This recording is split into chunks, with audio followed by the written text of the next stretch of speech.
brought to you by Sensodyne K। अभी लेके आए सेंसोडेंट के, टूथ का करंट गॉन तो लाइफ का current on. Best suited to succeed Narendra Modi. BJP के भीतर कौन है नरेंद्र मोदी का उत्तराधिकारी? जोरदार मुकाबला चल रहा है पिछले कई एमओटीएन से।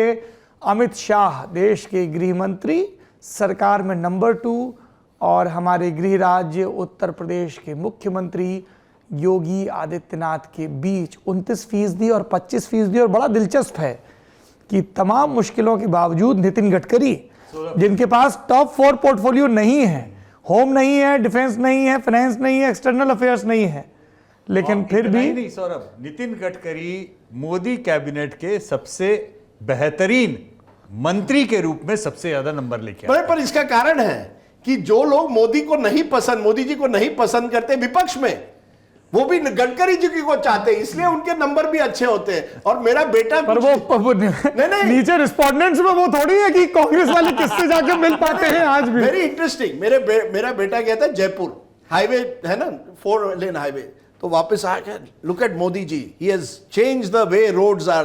तो मैंने कहा नहीं, मोदी जी तो हैं, लेकिन गडकरी जी अर्बन डेवलप ये हाईवेज मिनिस्टर है, उन्होंने भी किया। I know that, but there is Modi ji. इसी ये जो नया जनरेशन है, कुछ भी हो। और इस तरह से राजदीप सरदेसाई ने बीजेपी की आईटी सेल को एक और क्लिप मुहैया करवाई कि उनके घर के भीतर ही नरेंद्र मोदी के समर्थक तैयार हो गए हैं। हिमांशु जी, अभी जो ये डेटा आया है, इस डेटा में एक कैविएट और है, ये तो पब्लिक की पसंद है, संघ की पसंद कौन है, इसको लेकर भी बहुत चर्चाएं होती हैं। बताइए क्या टिप्पणी आपकी? अमित शाह 29%, योगी आदित्यनाथ 25%, नितिन गडकरी 16%।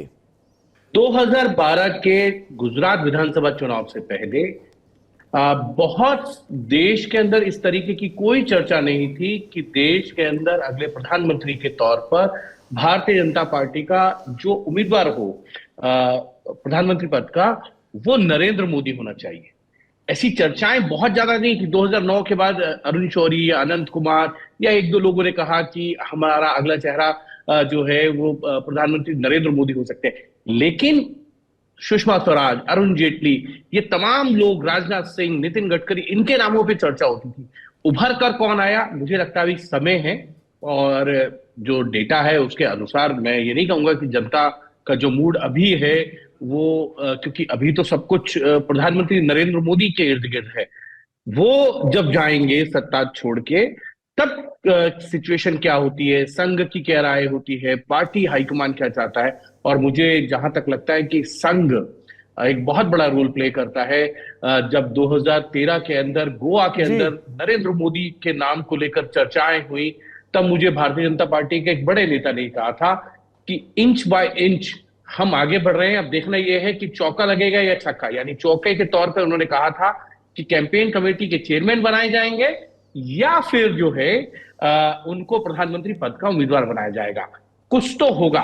तो पहले कैंपेन कमेटी का चेयरमैन बनाया गया, उसके बाद जो है उन्हें 2013 में 13 सितंबर को जो है पीएम पद का उम्मीदवार बनाया गया। संघ की हामी के बाद सब कुछ मैनेज हुआ। लाल कृष्ण आडवाणी की नाराजगी के बाद 10.5 साल बाद आडवाणी जी को भारत रत्न भी मिल गया, भावुक लाल कृष्ण आडवाणी को। देखिए, भारत रत्न मिल गया, ये एक आपको भी पता है कि मैं ये जिक्र करके सितंबर 2013 के किस प्रसंग का जिक्र कर रहा हूं। आखिरी में दर्शकों की नजर एक शेर है। इतने सारे विद्वानों की विद्वतापूर्ण टिप्पणियों के बाद, रात दिन गर्दिश में है 7 आसमां, हो रहेगा कुछ ना कुछ, घबराएं क्या।